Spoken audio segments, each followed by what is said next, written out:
I always thought that my girlfriend was a 10, and to be honest, I have pretty low self-esteem. I'm not nearly as close to her level of attractiveness as I'd like to be.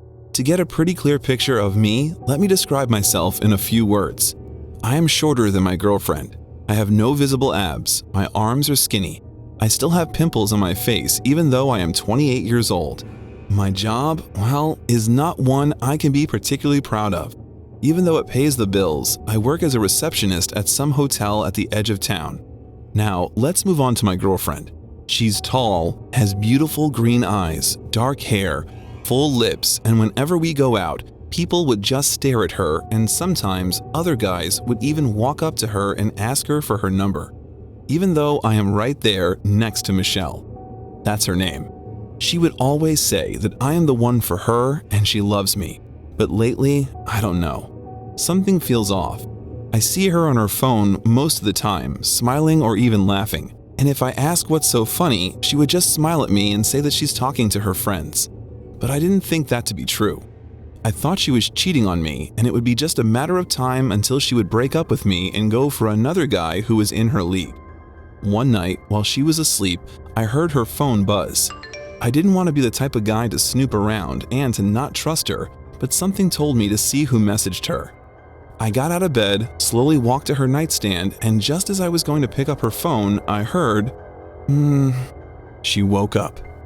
"What are you doing, babe?" she asked me while stretching her arms over her head. Nothing. I didn't know what to say. I didn't want her to think that I was going through her phone. I saw her empty glass next to her phone and I knew what to say. "I wanted to go get some water and I saw that your glass is empty, so I'll refill it for you. You know how you feel thirsty throughout the night," I told her while grabbing the glass. "Thank you," she said in a very sleepy voice. I went downstairs, but all I could think of was the fact that she might be cheating on me. After I drank some water, I went on to my computer. I wanted to look up some sort of device so I can track her. I didn't know what I was looking for, so I just typed in "girlfriend cheating spy." Those keywords took me nowhere. I changed the search term, but still nothing. Only a bunch of small cameras and stuff. Then, the only thing I could do was to use the dark web. I haven't been there for ages, I said to myself while thinking about it. It was like I was going on a quest or something. Where is it? I searched for the right browser. I set everything up, and there I was, on the dark web, looking up spy devices like an absolute psycho. No, I said quietly so my girlfriend wouldn't wake up. Suddenly, something popped up that caught my eyes. It was very different from all the other devices I managed to stumble across. It was something along the lines of a small camera which can be attached to someone's eye. It could record stuff and even pick up sound. I was more intrigued than anything. I placed an order, seeing it was only $20 with free shipping. Seeing that I can't find anything serious except the joke of a camera, I closed my laptop and went back to bed. The next day, I woke up a little bit late. Shit, I say while looking for my clothes. "What's wrong?" Michelle asked. "I'm late to work and I can't find my pants," I reply while frantically looking around the room. Fast forward, later in the day and I arrived home. Michelle was out with some friends, or at least that's what she wrote on a note pinned to the dresser. I threw my bag on the floor and got into the kitchen to get some water. I saw that the glass was already full and I drank it. All of a sudden, I felt my knees were weak, and before I knew it, I blacked out. I woke up about 3 hours later on the couch, but I remember so clearly that I was just in the kitchen. I got up and said, Michelle, are you home?" But I didn't get a response. I grabbed my phone and saw a text message. "Order delivered," it said, and the message ended with a link.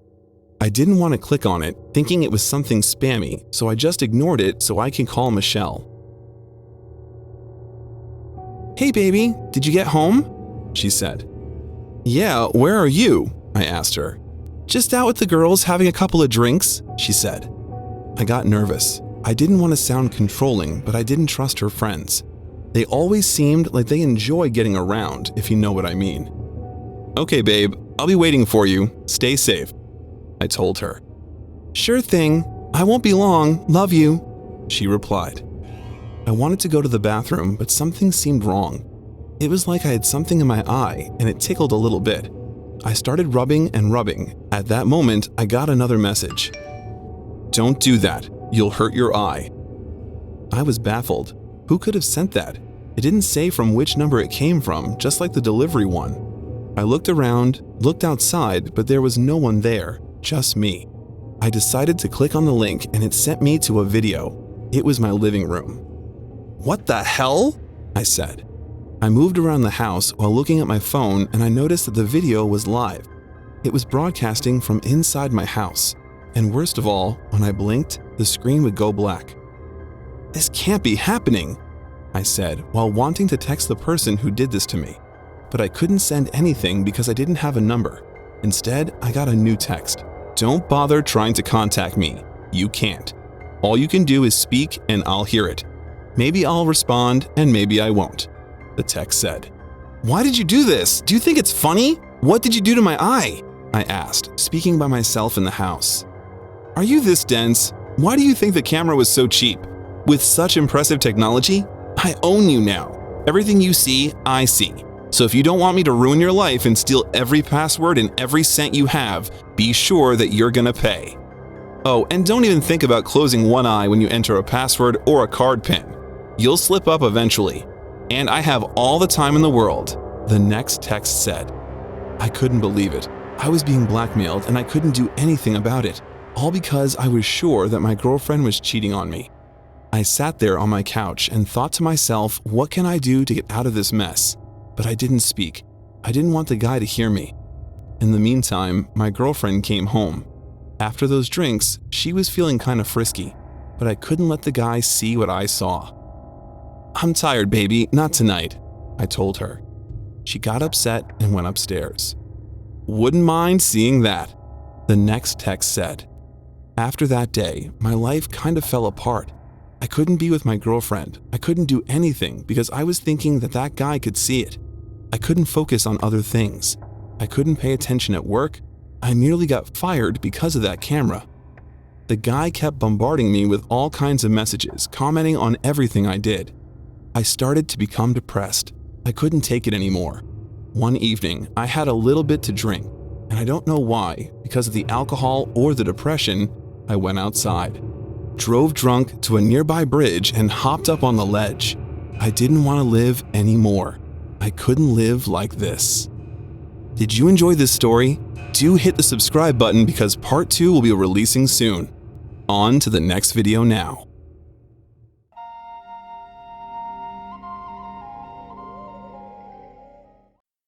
When we last left off, I was ready to end my life. In case you don't remember what happened, let me refresh your memory.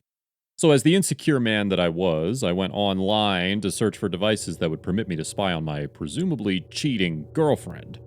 I stumbled upon a camera, and the next thing I knew, someone attached it to my left eye. From that moment on, that person was capable of tracking my every move, seeing everything I saw, and basically ruined my life. Now let's get back to what happened. As I was about to end my life, something made me reconsider. I was about to jump when my phone started buzzing. Someone was calling me at that exact moment. I had a feeling that the guy who ruined my life was calling because he saw that I was about to end my life. But boy, was I wrong. It was a different number, so I picked it up. "Hey, my name's Jason. I'm so glad you're still alive." "I'm sorry, do we know each other?" I asked the guy who called. "Oh, no. Tell me something. Do you have a camera implanted in one of your eyes?" Yeah, I do. How did you— Just answer with something vague from now on. I don't want the guy to hear our conversation. It seems that his tech only captures the sounds that the person makes, but not the ones he hears on phone speakers or headphones. And just so you know, I'm using a text-to-speech app, so he doesn't pick up this conversation from my camera's microphone. I'm going through the same thing. I got your number by being able to hack a database of every person who bought that stupid camera. Okay. You're not the first person I tried to contact. Just today, I called over 20 people. But it turned out that they all committed suicide. You're the only one that picked up the phone. Go on. The man explained that he had an idea about how to find out who did this to us, but he needed the help of another. He wanted me to reveal my credit card information so that the guy would see it. Then, when he'll use the credentials, a tracker would be set, and then we'll find out his exact location. I didn't quite understand everything he explained, but I got the general idea of it all.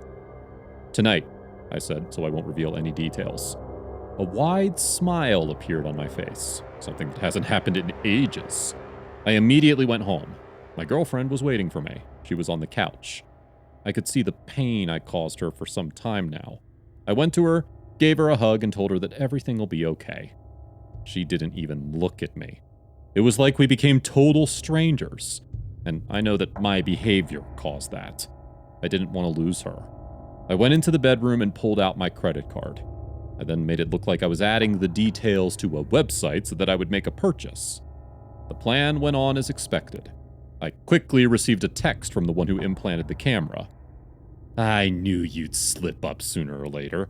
Don't bother calling the bank to cancel the card. In a few seconds, all of your funds will be transferred to me. It was a pleasure doing business with you," he said. "How can you do that? Please don't," I replied. But I knew I had him. Well, I thought I did. I never heard from Jason and got really nervous. What if I lost all my money for nothing? What if Jason was the same guy, or was working for him and he tricked me? All of these thoughts started popping up. But sure enough, after about 10 minutes, I got a call. Got him. I see you're just half an hour away from me, so I'll come and pick you up. Be sure to close one eye when you came out, and, on the way there, I'll have a night patch over the camera, and I suggest you fashion something similar so that he won't figure out where you'd be. Also, no talking. I'll bring an iPad and we'll communicate with each other by typing." The guy told me. It seemed that he had it all figured out. I couldn't wait to make this nightmare disappear. I went downstairs, and as I wanted to tell my girlfriend that I was going out, I saw that she was out. In no time, I heard a car horn. Jason was in front of my house. I ripped an old t-shirt and tied it so that my implanted eye would stay closed. I went outside and got into his car. He didn't seem anything like I imagined him to be. I thought he was just another scrawny, desperate guy like myself, but it turned out that he was massive. He had big, bulging muscles and tattoos. He looked really dangerous. And in the back seat, he had 2 guns. He wrote on the iPad that 1 gun is for me. I got so nervous that my legs started shaking. After about a 2.5-hour drive, we arrived at the guy's house. "Here we are. Come on, let's go in through the back," he wrote. I complied and followed his lead. The house looked like nothing special. Jason picked the lock and opened the door without any issues. Looked like it wasn't the first time he'd done it. The lights were off, and it seemed that no one was there. Either way, we searched downstairs, and then it was time to go up to the first floor. As we slowly walked up the stairs, one of them creaked. The next thing we knew, a voice came from the bedroom. "Who's there?" Then the voice echoed from some sort of speaker that was in the same room. "Oh no," the voice continued before we heard a window open. "He's on to us, let's go," Jason said as he rushed up the stairs. We arrived in the bedroom, and sure enough, someone was climbing out the window. Jason lunged at the hanging leg and managed to grab it, pulling the guy inside. To our surprise, it was just a kid. Please, I'm sorry," he yelled as he covered his face with his hands. Jason grabbed him by the collar and pinned him against the wall. The teenager still had pimples on his face, and snot started coming out of his nose as he was crying out of fear of the sight of Jason. "You'll take these stuff out of our eyes right now," Jason yelled. The teenager explained that he didn't do it. There was a doctor that made the implant possible, and he was on the kid's payroll. It seemed that he made a lot of money out of blackmailing people. The next thing we did was to drive to the doctor's house, who was the kid's second cousin or something. Our implants were taken out that night, and to be honest, it didn't hurt at all. Before leaving, Jason took pictures of the doctor and the kid. He also made copies of their documents. "If you pull this stunt again, I know who you are, where you live, and where your loved ones live. Don't test me," Jason told them. He even scared me. That night, I arrived home, happy that I can resume my life. But when I got inside, my girlfriend still wasn't home. I called her, and someone answered. "Hey bro, she's busy," a man's voice said. "Where's Michelle? Who's this?" I asked. I heard her laughing in the background before the guy put her on the phone. "Oh, you remember that I exist, huh?" she said. Michelle was clearly drunk. Then she proceeded to tell me that she was at a party and that everything was over between us. I tried to explain what happened, but she hung up the phone. As I got upstairs, I saw that all of her clothes were gone, and I also saw a note. "I'm sick of feeling like I don't matter to you. I'm sick of you not looking at me and not talking to me. It's over. I'll be moving in with Anna until I find a place of my own. Have a nice life. Michelle."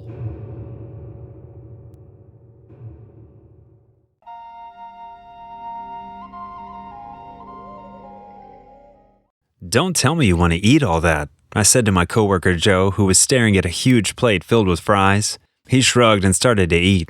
I watched him in amusement, shaking my head. I worked at Target Shopping Center and loved my job. I worked in the female clothing section and got to see different people walk in. Girls with their boyfriends, dads or moms with their children. It was time for my shift to end, so I bid Joe bye and wished him good luck with his food. He waved at me and told me not to be late the next day. I was just 23 and I had lost my parents just a year before. I had cash saved up, but I was waiting to finish my program at college so I could enroll myself in medical school. I decided to take the bus home, not ready to walk the 20 minutes back to my apartment. I had a roommate, but we rarely saw each other. She worked throughout the weekend and stayed holed up in her room during the weekdays. I, on the other hand, worked throughout the weekdays and used the weekends to rest. The bus stopped at the stop just around the corner of my apartment, and I alighted, gratefully to be home. So I heard a sound behind me. I swiveled and I squinted my eyes against the growing darkness. I shrugged as I noticed nothing amiss. There was only the black car parked on the other side of the street. I just wanted to take a shower and peel off my clothes. Suddenly, there was a weight pulling me back, and before I could scream, a rough hand covered my mouth. I struggled against my attacker to no avail. I stepped on his toes with the pointed end of my heeled shoes and heard a grunt. A blow to the side of my head put an end to my struggle, and my legs swayed as I got dizzy. I felt something metal press against my back. "I'll shoot you if you don't cooperate." I went still and nodded my head. The hand covering my mouth lowered, and I turned around to see the face of my attacker. The fear coursed through my veins and was making me lightheaded. I swallowed thickly as I looked at his face. In the darkness, I could not make out any notable features other than his gray eyes.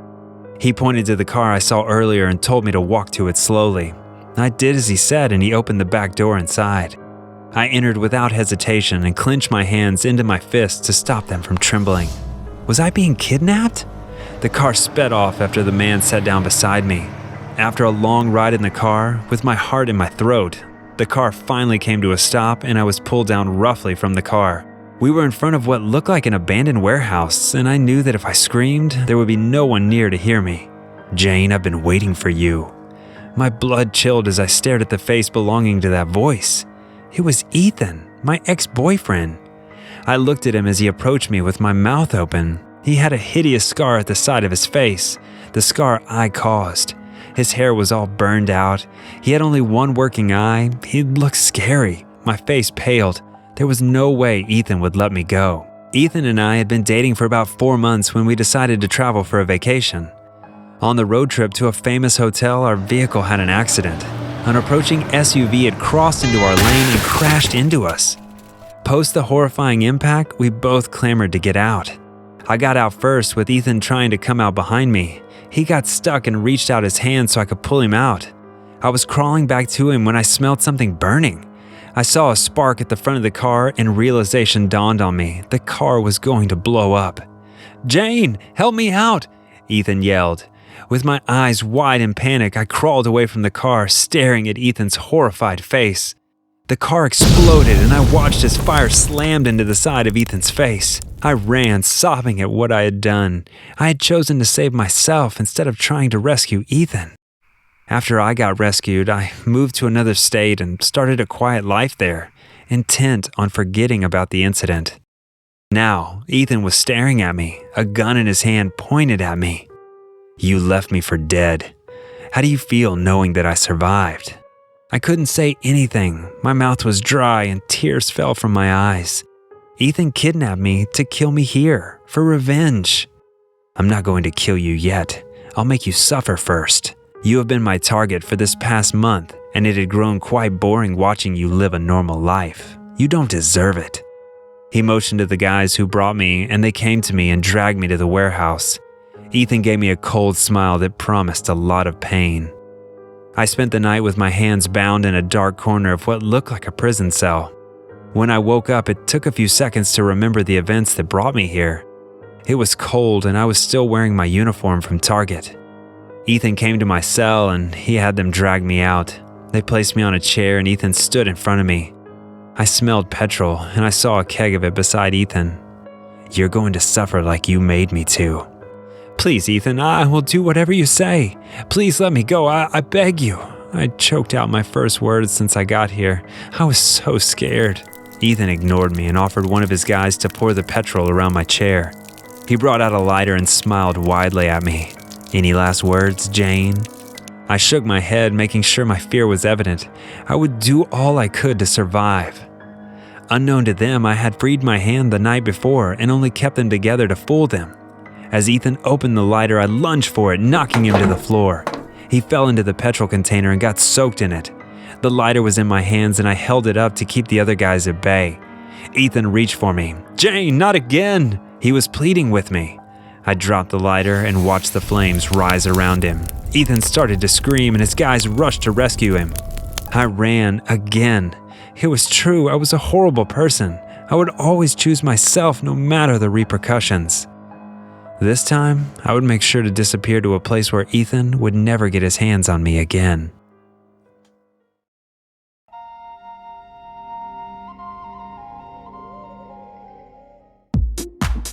"Welcome to the party!" I yelled as my guests arrived. There were just 4, 3 guys and 1 girl. I wanted a small party. Though I wasn't close to them, I thought I knew them enough to invite them over. I had ordered boxes of pizza and more than enough drinks to go around. My speakers were blasting with heavy metal music, just the right kind of appropriate for us. I set up video games and started to play with the other guys. The girl, Alexa, moved near the speakers and started to dance. She was dating Kevin, and he would occasionally look up from the game he was playing to smile at her direction. I noticed that Douglas, one of the other guys, was sneaking glances at Alexa. I smirked to myself as I observed the love triangle. Alexa coaxed her boyfriend to join her, and they danced together, showing some silly moves which made everyone laugh.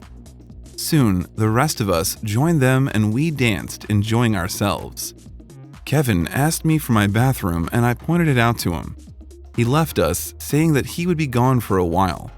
Alexa continued to shimmy and wiggle to different songs. Douglas approached her from behind and laid his hands on her waist. Mason, the last of the guys, exchanged glances with me. I merely shrugged and took a sip. If he wanted to dance with someone else's girlfriend, it was none of my business. Alexa turned to Douglas and smiled. They were oblivious to our presence. Mason and I watched as Douglas lowered his head and kissed her. Alexa kissed him back with full force, clutching his shirt. My eyes widened. Kevin could be back at any moment, but they didn't seem to care. They were lost in their own world, touching each other everywhere, lips locked. Mason shook his head, muttering that they were both looking for trouble. I laughed, clearly entertained. We heard a door slam, and Alexa quickly got down and disentangled herself from Douglas. When Kevin entered the living room, Douglas and Alexa were breathing hard, looking away from each other. Mason and I quickly pretended to be engrossed with something else. Alexa walked up to Kevin and hugged him, breaking the tense moment. When I mentioned I had a pool table in the basement, Mason and Kevin jumped up and made their way downstairs. Douglas followed and Alexa trailed behind. I stayed in the living room playing video games. After about an hour, Douglas came in looking disheveled. I said nothing, even though I had a suspicion that he had been with Alexa. Mason later came in and we continued to play video games and drink beer. 2 hours passed and Kevin barged into the living room looking livid. "Who's the asshole who dared to sleep with my girl?" Kevin roared as he came into the living room. We all looked up at him, trying to look perplexed. I resisted the urge to glance at Douglas, who the rest of us knew had been making out with Alexa in Kevin's absence. Alexa was behind him, tears on her face. Her mascara had been smudged and she was looking down. She bit her lip and crossed her arms, not looking in our direction. "Answer me!" Kevin yelled again. I put my hands up. "Calm down, bro. Don't you dare tell me to calm down!" Kevin yanked out a gun from the waistband of his pants and we all froze. I held my breath. Oh shit. He was a bit drunk, but I hoped he would have enough sense left to drop the gun. I was still frozen to a spot. I'd never been in a situation like this before. I had only seen them play out in movies. My mind raced as I thought about what to do. Normally, in the movies I had watched, the hero would execute some complicated karate moves and snatch the gun successfully. I was no hero, and I was too scared to attempt anything. Mason moved back slowly, telling Kevin in a calm voice to drop the gun. Probably this angered him further, and he started to shoot like a madman. Alexa started to scream as gunshots rang out. I heard the vase next to the game console shatter. He shot a few more times in rapid succession. Each time, something close to me got hit. I looked up in horror as Kevin was clearly aiming for me now. During that moment of impending death, all I heard was a series of empty clicks. Douglas let out a loud laugh. "You're out of bullets, man." I had no idea if it was the alcohol in our systems, but Mason and I started laughing too. It was probably stupid of us to further enrage him, but we didn't seem to care. Kevin visibly got angry, his eyes getting bloodshot. He dropped the gun and reached into the side of his boot. When he pulled out a knife, our laughter died and we quickly sobered up. Kevin charged towards us and Alexa screamed for him to stop. We saw that Kevin had no intention of stopping and scattered in different directions. He went after Douglas first, which made sense since he started the laughter. Kevin held him by his neck and plunged the knife into his shoulder. Douglas yelled and tried to use his other hand to push him off. Mason approached from behind and pulled Kevin back from Douglas. Kevin pulled out the knife as Mason dragged him back. He turned around sharply and stabbed Mason in the shoulder too. Mason dropped him to clutch his shoulder that was pouring blood. "I will have the last laugh," Kevin yelled angrily. I was behind the sofa watching everything play out. Alexa was beside me, covering her mouth with her hands as she sobbed quietly. I looked at her, disgusted and angry with her. My front door got kicked open and 2 policemen charged in, guns drawn. "Hands up!" they ordered. They tackled Kevin to the floor and collected the bloody knife from him. Kevin struggled, but was no match for the brute force of the cops. They pinned him down and handcuffed him. An ambulance was called for Mason and Douglas, and they were carried away to be treated. Mason was glaring at Alexa, and she cowered under his stare. She went out with them, looking pasty white. My neighbors had reported the sounds of gunshots from my house, and the police had reacted swiftly. Sirens blared from outside. The cops took down our statements and left with Kevin at the back of their car. I cleaned up my house and thought over the events that happened. I could have died, actually.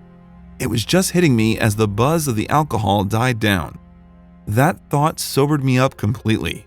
It was senseless for me to invite people I didn't know well enough to my house. I took some aspirin and went to get some well-deserved sleep. I decided not to think too much about it, but I knew that I would no longer see them.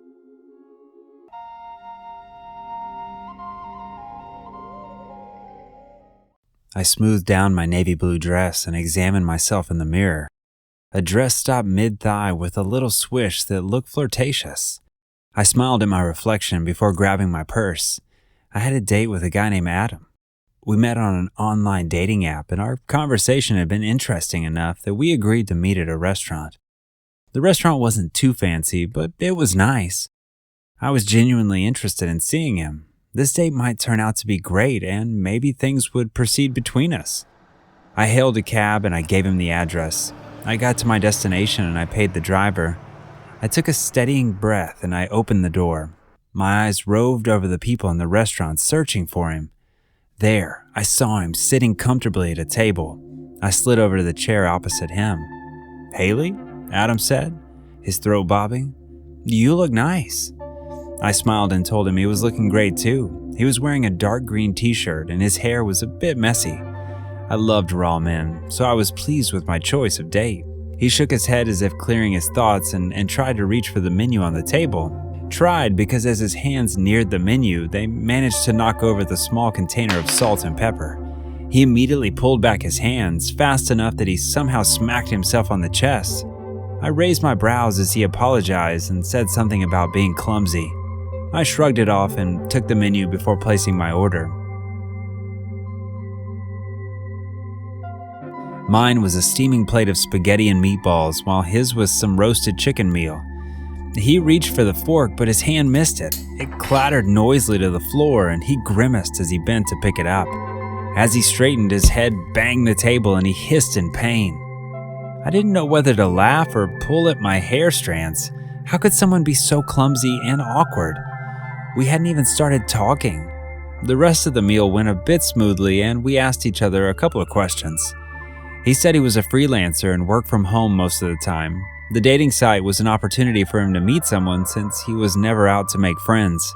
He was sipping his coffee as he talked, and when he moved to drop it on the table, the cup tipped over sideways, pouring coffee all over the table. Adam took a deep, steadying breath and murmured that he was going to the restroom. When he was gone, I sighed and rubbed my temple. This was a disaster. I had no interest in staying anymore. As soon as I finished my meal, I was getting out. I beckoned on a passing waiter and he came to clean the mess Adam left behind.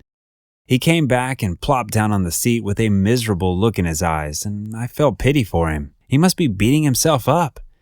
I decided to wait a little more then. I was telling him about myself, what I did and my interests, when the janitor walked into the restaurant and gave everyone a mean stare. Adam seemed to shrink in on himself and I looked at him confused. Who the heck took a dump that large on the floor? "I will kill them," the janitor yelled for everyone to hear. Just then, a horrible stench drifted across the restaurant. People covered their noses and tried to escape the offending smell. I was covering my nose, reaching for my purse so I could exit the restaurant. "Who did it?" the janitor yelled again. "She did!" For a moment, I didn't know what was going on. Then I turned to see Adam pointing at me, his eyes on the janitor. My mouth opened in shock and I sat there frozen. Apparently, my reaction did nothing to help me. Everyone in the restaurant turned to look at me, and I saw the disgust in their eyes. They started to murmur, and my cheeks heated with humiliation. My hand was holding the fork tightly, and a part of me wanted to stab Adam with it. I opened my mouth to yell that it wasn't me. I wanted to defend myself. I hadn't even left the table. No, it's not true. My eyes were burning, and it took effort to choke out those words. The janitor lost his cool and marched over to me. "I've had enough of people acting like animals," he sneered. "I have no problem cleaning up the mess, but at least do it right. Young lady, come with me now and clean up your mess." All my claims that I hadn't left the table at all were not believed. I looked at Adam and the hate on my face made him look away. I told the janitor that Adam was the one who went to the restroom. The janitor lost his patience with me and dragged me from the booth. I resisted, digging in my heels. He dragged me across the restaurant toward the toilets, and I had never felt so humiliated in my entire life. People I passed called me names, and I couldn't even defend myself. The janitor stopped in front of a reeking toilet and ordered me to clean it up. There was poop on the floor and on the toilet seat. I blanked my mind and numbly did as I was asked. I refused to think about it because thinking about it would make it seem real. I refused to think of all the injustice. I washed my hands and I went back to the restaurant to grab my purse. "Filthy pig," someone said as I walked past. I refused to acknowledge him. Adam was gone. I didn't expect him to still be there anyway. I shook my head and I took my purse before quietly leaving the restaurant. I hailed a cab to my house and just stared out the window, not really seeing anything. I held it together as I got down in front of my apartment. I didn't think about it as I opened my door. I lied down on my bed and I allowed myself to feel everything that happened. The tears came in torrents, and I hugged my knees tightly to my chest. It was the fact that I had been helpless, unable to defend myself, that made me cry even more.